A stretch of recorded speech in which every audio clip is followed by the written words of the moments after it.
자, 제가 이번 생에 인간 진화가 가능할까요? 아니면은 평생 얘를 형님으로 모시고 살아야 되는 겁니까? 궁금합니다. 안녕하십니까, 강원국입니다. 제가 이번 시간에는 뭐 재밌는 걸 한번 해볼까라고 생각을 하다가 떠오른 게, 지난번에 구독자님들이 한번 당신의 실패 사례를 한번 설명해 주세요 해가지고, 하기 싫은데 해보자가, why not? 해보자라고 한번 결심을 했습니다. 그래서 강원국의 4대 투자 흑역사를 공개해 드립니다. 네, 이거를 보시면은 괜히 제가 나는 삐삐이다 라고 하는 게 아니었습니다. 자, 제가 매일매일 투자 얘기를 하기는 하는데 저라고 흑역사가 없었을까요? 그렇지 않습니다. 저도 상당히 많은 실패를 경험한 사람입니다. 자, 제 가장 큰 실패는 무엇이냐? 사례 1번, 2007년에서 8년 해외에서 금융주에 투자를 하기.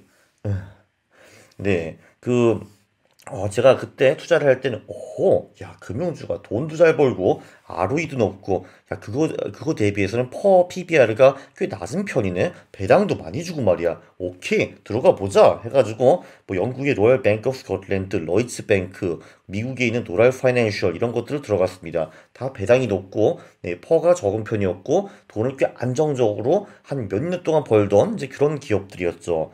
네, 그런데 2008년은 금융주를 사기 별로 좋은 때가 아니었습니다. 근데 저는 또 무슨 뻘짓을 했느냐. 이야, 얘가 내가 샀을 때도 이 금융주가 쌌는데 더 싸지고 있네? 그러면 물타기를 해야지. 좀 돈을 더 투자하자. 허허! 이런 식으로 해가지고 작살이 났습니다. 네, 리만 브라더스라고 한번 들어보셨죠? 그때. 그리고 이제 어제는 금융맨, 오늘은 백수. 이런 사람들이 그때 꽤나 많았습니다. 네, 제가 지금 해외 금융주 얘기를 하는데 국내에서는 제가 돈을 벌었나? 당연히 아닙니다. 저도 2008년에 25% 까이긴 했습니다. 국내에서. 네. 그런데 그때는 제조업 기업에 주로 투자를 해가지고 얘네들이 2009년에 곧바로 리바운스를 하던데요. 리바운드를 해가지고 2008년에 까먹은 거는 국내에서 2009년에 곧바로 회복을 했는데 네, 해외에서는 이 금융주들이 노라 파이낸셜 같은 경우 진짜 망하기도 하고 뭐 로열 뱅크 오브 스코틀랜드, 로이즈 뱅크 이런 애들은 몇 년 후에도 회복을 하지 못했습니다. 그래서 제 투자 인생의 가장 큰 실패는 바로 2007, 8년 해외 금융주 여기였습니다. 제가 또 바보같이 물타기까지 했잖아요. 또 그쵸? 자, 레슨은 무엇이냐? 손절을 해야 되는 거고 물타기는 하면은 안 되는 겁니다. 생각해보면 당시 제가 굉장히 오만했었죠. 정말 아무것도 모르는 코올릭이었거든요. 참고로 제가 2006년까지는 대학생이었고 2007, 8년엔 공익이었습니다. 근데 주가가 쫙쫙 빠지는데 제가 시장이 이 기업을 이해를 못했군. 더 사야지. 물타기라고 한 겁니다. 물론 예외도 있을 겁니다. 주가가 쫙쫙 빠지는데 정말 시장이 바보 같아서 빠지는 경우도 있어요. 그때는 들어가가지고 이게 쫙 오르면 제가 그 돈을 버는 건데, 네, 근데 저도 별로 그렇게 스마트한 사람도 아니고, 당신은 더 바보였는데, 제가 뭘 압니까? 일단, 주가가 쫙쫙 빠지면은 손절하고 나가는 게 좋습니다. 그게 편한 거 방법이고요. 그리고 이 세상에 가장 뻘짓, 손절도 안 하고 물타기 하는 거. 그러니까, 분명히 이게 좀 대형주였기 때문에 쫙쫙 빠지는 이유가 다 있었거든요. 근데 저만 어리석게도 돈을 더 투자한 겁니다. 네, 그렇습니다. 네, 유일한 기쁨은 다시 말했지만 제가 그때 공익이었습니다. 그래서 비교적 적은 수업비로 역대급 금융위기를 한번 제대로 체험을 해봤다라고 보실 수가 있습니다. 레슨 2, 사례 2. 개나 소나 부동산으로 돈을 법니다. 정말 부동산으로 돈을 버시는 분들 보면은, 야, 저렇게 무식해도 부동산으로 돈을 벌 수 있구나라고 생각하는 분들이 가끔 있습니다. 많지는 않고요. 몇 명 있어요. 네, 저는 2011년, 14년에 소형 아파트, 조그만 아파트를 투자해가지고 실패했습니다. 2011년에는 실무자산 보유를 해야 되고, 뭐, 그런 게 필요하고 어쩌고저쩌고 해가지고, 조그마한 아파트를 구매를 했었고, 네, 당시 뭐, 제가 2009년부터 사회생활을 했기 때문에 돈도 별로 없어서, 레버리지도 어느 정도 좀 땡겼었습니다. 야, 근데 이 아파트가 2012년, 13년에 계속 하락 떨어지고 있네요. 그래서 저는 굉장히 슬펐습니다. 2014년에 제가 들었죠. 드디어 본전을 회복해서, 야, 드디어 조금 벌었대, 조금 벌었어. 오케이. 드디어 이제 이 아파트 때문에 스트레스를 받고 싶지 않아. 나가자! 해가지고, 그때 팔았습니다. 네, 여러분, 지금 2019년이죠. 2014년부터 18년, 19년까지 부동산 가격이 어떻게 변했는지는 여러분들이 저보다 훨씬 더 잘 아실 겁니다. 네, 서울에 있었습니다. 이거, 서울. 저기 양양 이런 데가 아니고요. 서울입니다. 네, 그렇습니다. 자, 여기서 배울 레슨은 무엇이냐? 네, 다시 한번 이 점버 투자가 얼마나 위험한가 그거를 다시 배울 수가 있습니다. 왜냐하면은 일단 손절을 못하고 손실이 어느 정도 확대된 경우에는 그거를 보유하고 있어도 좋은 시나리오가 절대로 나올 수가 없습니다. 자, 시나리오 1은 지금처럼 그 제 아파트처럼 운이 좋아가지고 본전 회복을 했습니다. 근데 본전을 회복했다는 거는 이제 조금 떨어진 곳에서 올랐다는 거잖아요. 그럼 상식적으로 보면은 얘가 계속 오를 가능성도 상당히 있습니다. 그런데 그거를 버틸 사람이 몇 명이나 되는가? 저는 별로 없다고 봅니다. 저도 못 버텼고요. 왜냐면은 그 전버 기간에 손실이 괴로웠기 때문에 본전만 달성하면 대부분 사람들은 그거를 팔고 치우는 게 보통 본능 심리입니다. 그래서 예를 들면은 뭐 2억짜리 아파트를 샀는데 얘가 1억 5천까지 떨어졌어요. 이놈이 이제 2억까지 다시 치고 올라왔다는 거는 계속 올라서 3억 4억까지 갈 수도 있는 건데 그 3억 4억까지 기다리는 놈은 별로 없다는 겁니다. 보통 2억에 팔아 털고 본전이라도 챙겼지 다행이다 이렇게 생각하게 되는 겁니다. 그나마 이게 이 시나리오 1이 좋은 시나리오고요. 또 시나리오 2가 있습니다. 회복 안 하고 그냥 쭉쭉 떨어져 가지고 폭망하는 거. 이것도 가능합니다. 그래서 시나리오 1의 경우에는 0% 벌고 시나리오 2의 경우에는 정말 마이너스 50%, 70%, 90% 들어가 가지고 폭망하는 겁니다. 점버 투자는 해서 좋을 것이 정말 아무것도 없습니다. 그 베스트 시나리오에 0% 버는 거고 워스트 시나리오에는 다 장나는 거죠. 하지 마세요. 손절매가 중요한 겁니다. 그 다음에 사례 3번. 2011년 15년에 저는 국내 주식 5월 10월 투자를 했습니다.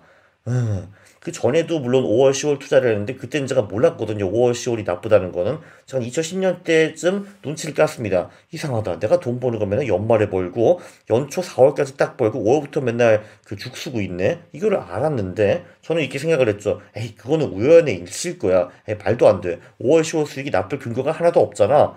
예, 그냥 나는 1년 골고루 투자를 하겠어. 라고 이제 투자를 계속 하다가 2011년부터 15년까지 뭐 뻔하죠. 계속 깨졌습니다. 다행히도 제 콘트 투자를 통해 가지고 11월 4월에 벌어놓은 돈이 5월 10월 깨진 돈보다는 조금 더 많기는 했는데 그래도 굳이 5월 10월에 그 돈을 깨질 필요는 없었죠. 그쵸? 2016년부터 제가 미세하게 조금 더 현명해졌습니다. 그때부터는 그 5월 10월에 투자를 안 하게 되었죠. 네, 제가 계속 11월 4월 영상들을 만드는데 이제 왜 제가 이런 영상들을 만드는지 이해를 하셨을 겁니다. 레슨 3번.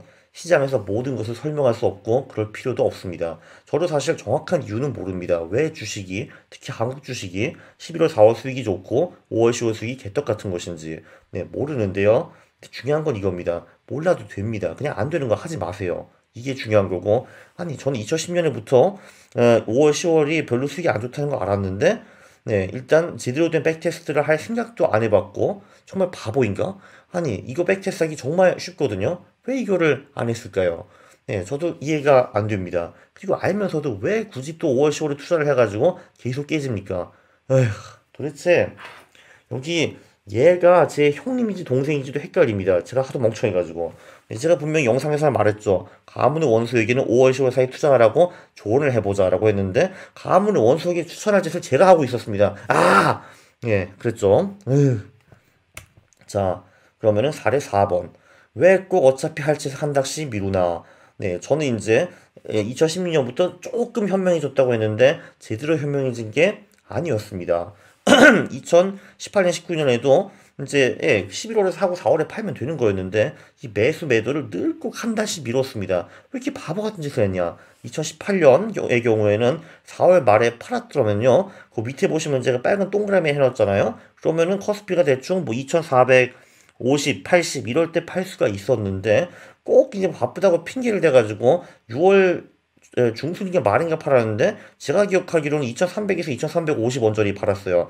여기서 제가 한 그 4, 5%를 까먹은 것 같은데 2018년에 제가 그 총 한 해 손실이 5% 정도 되었을 겁니다. 물론 커스피 대비해서는 이게 많이 선방한 거기는 한데 제가 4월 말에 제때 팔았으면은 손실이 5%가 아니라 그냥 그 0%, 1%이 정도로 마감할 수가 있었거든요. 네, 그렇고 저는 이렇게 배우는 학습 효과가 없습니다. 2019년에도 4월 말에 주식을 판 것까지는 팔았거든요. 오케이, 그건 좋았는데 그럼 당장 채권으로 바꿔 갈아탈 것이지 왜 또 5월 말까지 기다려가지고 그때 채권을 사는 겁니까? 네, 그 오른쪽에 보시면은 제가 4월 말에 채권을 샀으면은 네, 그 빨간 곳에서 살 수 있었고 근데 결국 한 달 후에 샀기 때문에 파란 곳에서 사가지고 중간에 한 달 동안에 3, 4%를 또 말아먹은 거죠. 네, 정말 저는 배우는 게 없습니다. 정말 한숨이 안 나올 수가 없네요. 레슨 4번. 제가 맨날 하는 말은, 투자 전략을 만들어가지고 기계처럼 지켜라. 그냥 원숭이처럼 하지 말고 투자 전략을 만든 다음에 따라라 하고 하는데, 치는 안 합니다, 치는. 정말, 미치겠네. 네, 그렇습니다. 네, 근데 그 제가 주식시장과 운명이 고마운 건 뭐냐 하면은 이렇게 두 번 저에게 하드 레슨을 주셔가지고 2018년 19년에 저를 갱생하도록 유도를 해주셨습니다. 감사합니다, 시장. 감사합니다, 운명. 네, 이 두 번에 제가 어쩌다가 운이 좋아서 수익이 났다면은 그때는 기분은 좋았겠지만 투자자로서는 이런 해이한 투자자를 계속 유지하게 될 가능성이 높기 때문에 투자자로서는 그게 저에게 퇴보였을 겁니다. 예, 투자란 게 사실 별거 없죠. 기획을 인간 때 짜놓고 이제 그냥 로봇처럼 사고 팔고 하면 되는 겁니다. 전략이 시킨 대로 그냥 하면 되는 거예요. 간단한데 저도 그걸 잘 못했다 이거죠. 한 달씩만 미루고 이래가지고. 근데 제 생각에는 미룸의 진정한 이유는 저는 아직도 투자와 시장이 좀 무섭고 두렵습니다. 저는 10년을 했지만 그 무서운 거 두려움을 떨칠 수가 없어요. 그렇기 때문에 이게 맞은 것인가? 조금만 더 생각해보자. 생각하기 뭐래 그냥 하면 되는 건데. 예, 근데 대부분의 사람은 무서우면 이제 아무것도 안 하는 게 이제 디폴트가 되는 거죠. 왜냐하면 이제 매수와 매도는 제가 액티브하게 뭔가를 해야 되는 거고, 네, 그거를 통해서 실수를 할 수가 있는데, 왠지 아무것도 안 하면 실수를 안 하는 것처럼 보이잖아요. 근데 이 정신이 투자에서는 매우 위험한 겁니다. 왜냐면 투자는 지속 게임이기 때문에 제가 아무것도 안 해도 손실이 팍팍 늘어날 수가 있는 그런 무서운 게임이거든요. 네, 그거를 요번 2018년 19년을 통해서 다시 한번 배웠습니다. 자, 제가 이번 생에 인간 진화가 가능할까요? 아니면은 평생 얘를 형님으로 모시고 살아야 되는 겁니까? 궁금합니다.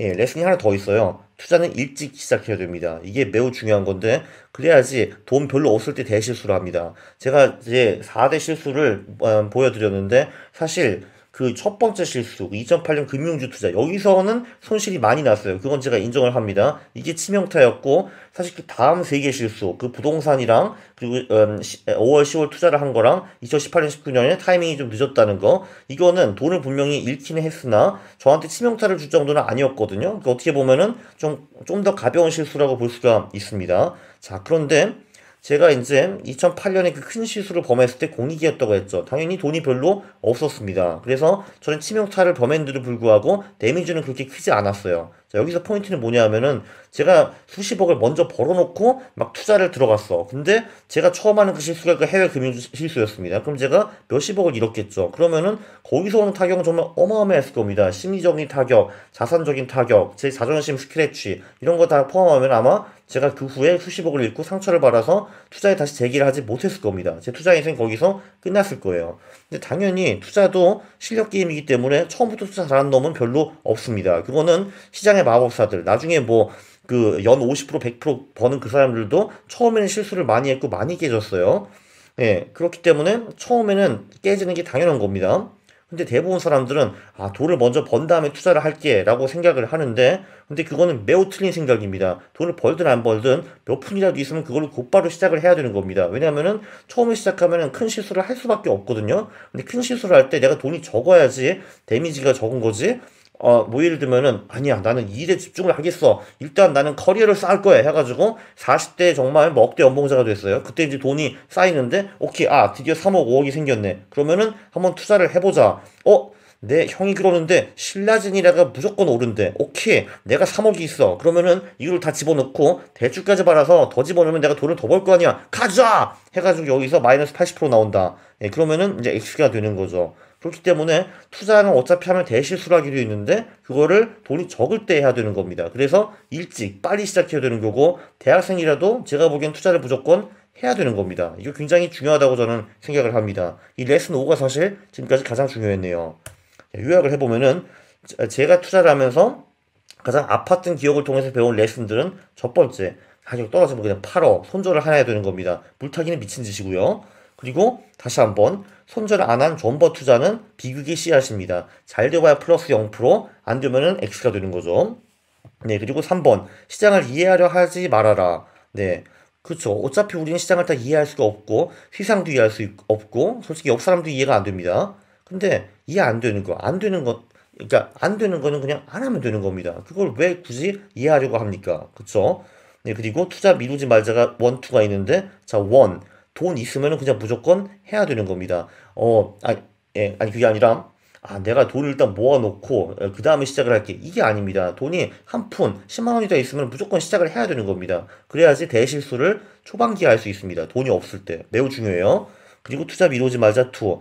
네, 전략이 있잖아요. 투자 전략이. 제가 사라고 하면 그냥 사는 거고 팔라고 하면 팔면 되는 겁니다. 거기 또 무슨 그 잡생각을 하면서 조금만 더 생각해보자. 이딴 거 하지 말라 이겁니다. 그냥 하면 되는 겁니다. 어차피 할 거 미루지 맙시다. 네, 2018년 19년에 제가 새로 배운 레슨입니다. 네, 이거 하면서 저도 좀 많이 열받기도 했고, 내가 정말 이렇게 원숭이였구나, 에휴, 라고 생각도 했는데, 네, 그래도 이거를 한번 해보니까 저도 또 정리를 하면서 배운 게 또 생기네요. 네, 고통스럽긴 했지만, 네, 저한테는 고통이지만 여러분들에게는 레슨이 되었으면 좋겠습니다. 네, 네, 당연히 마지막으로 채널에 오셨으면은 구독을 하시고 알람을 설정하셔야죠. 네, 그리고 네, 영상을 보셨으면은 좋아요를 누르는 겁니다. 싫어요 누르면은 제가 매우 싫어합니다. 네, 감사합니다.